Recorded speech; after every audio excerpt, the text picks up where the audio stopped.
He raised his voice. In front of 16 people, he cut me off mid-sentence. "We can't hear you, Anna. Try speaking like you actually want to lead."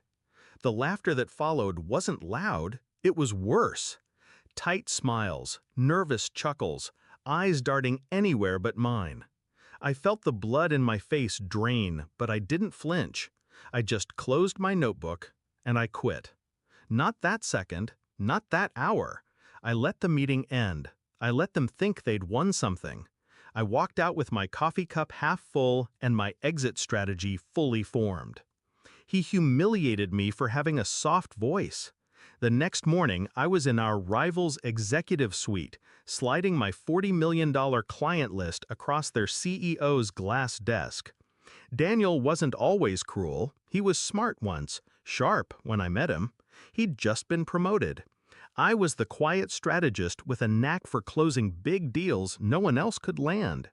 He praised my decks, my retention numbers, the way clients trusted me. "You're the brains," he told me once over drinks, "but you need to be louder if you ever want the credit." I thought it was advice. Turns out, it was a warning.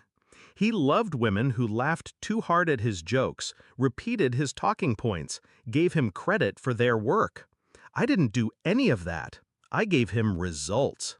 He wanted submission. He didn't get it. So he started erasing me. It began subtly. My name removed from client calls. Budgets I built being presented under his. My performance reviews suddenly strong, but lax leadership presence. He even had the gall to say I was too agreeable. Right, that's what they call you when you don't play the game their way. I kept my head down for a while. I watched, listened, took notes, not just of numbers, but of behavior. Every slight, every dig, every project stolen from my desk and handed to someone louder and less competent. He thought I'd break, or worse, stay silent. Instead, I started preparing my exit like a war plan. Here's what Daniel never understood. I don't speak loudly. I move quietly.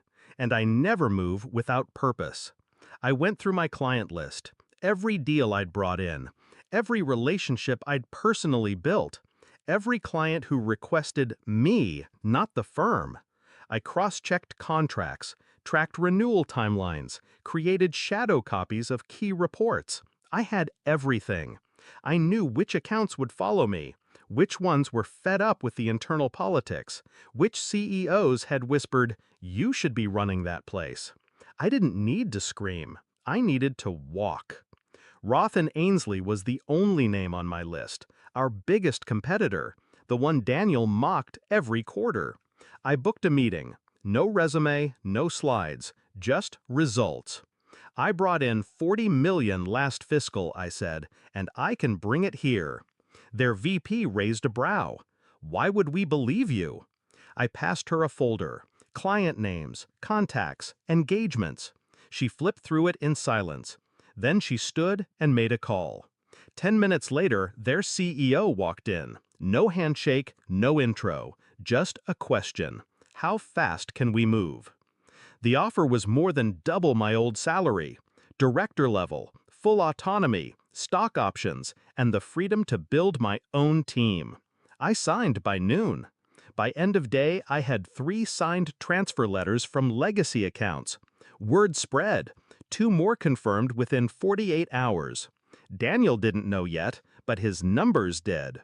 I didn't speak to him until the damage was irreversible. It was 3 days later. I got a call from a blocked number. I picked up. "Anna?" His voice was tight, controlled, panicked beneath the surface. "We need to talk." I smiled. "We don't. You're poaching accounts." "No, I'm taking mine with me." He started ranting about ethics, contracts, loyalty. I let him go on. Then I said, "When your boss calls you later, don't lie. He already knows." Click. See, when Roth's CEO saw the full transition plan, he didn't call me again. He called Daniel's boss. And suddenly, Daniel was being asked questions he couldn't answer, like why their top performer quit without notice, why key accounts were jumping ship, why their Q4 forecast dropped $18 million overnight. You could smell the blood from 2 floors down. Daniel showed up at my new office a week later. Not invited, not expected. He looked tired, smaller. "I underestimated you," he said quietly. I sipped my coffee. "That's not news." He glanced around the office. Sleek, modern, efficient. My name on the wall. My team buzzing behind glass. "You could have just said something," he tried. "I did," I said. "You just didn't hear me." He nodded, swallowed, tried again. "Why now?" I stood, slow and deliberate, walked to the door, opened it. "Because I'm done asking for space. I'll take it instead." He hesitated, then walked out. That was the last time I saw him. Now? Now, when I speak, people listen. Not because I'm louder, but because I'm no longer asking to be heard. I let my silence